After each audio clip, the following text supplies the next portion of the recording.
ليلة ماتش الأهلي والزمالك، وهقول لك قد إيه الماتش ده مهم لينا كجمهور الأهلي، وأقول لك التشكيل الأمثل، وأقول لك إيه اللي لازم يحصل في الماتش. هنبتدي الأول، هنتكلم عن التشكيل. الأهلي هيبدأ يعني يعتبر يعني نفس التشكيل بتاع الماتشات اللي فاتت.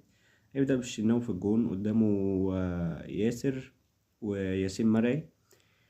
لازم الثنائية ديت. عامة احنا عندك كمان أشرف داري مصاب، أنا مش فاهم يعني المفروض الأهلي يتخلص منه بقى في يناير، كفاية كده تجيب مدافع يعني كويس.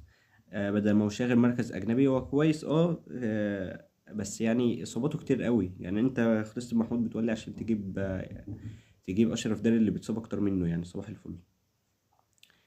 كمان باك يمين طبعا كان معتاد معروفة محمد هاني.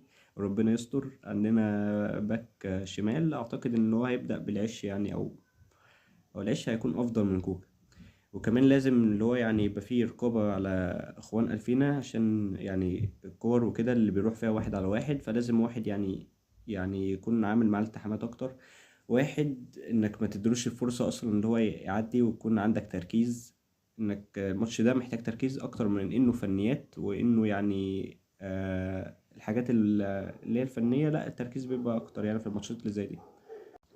كمان خط النص هيبقى عندك اعتقد مروان، وممكن يكون مروان وبن رمضان، وقدامهم تريزيجيه. تريزيجيه واعتقد لو ممكن يبدأ بحسين وبن شرقي، وقدام محمد شريف هو المهاجم الوحيد في ظل إصابة جراديشار. وفي ظل إصابة الأهلي ما دعمش برضو بمهاجم. أصل أنت المفروض كنت أصلا تدعم بمهاجم، عشان إصابات الاتنين اللي عندك دول، الإصابات الكتير والحاجات دي.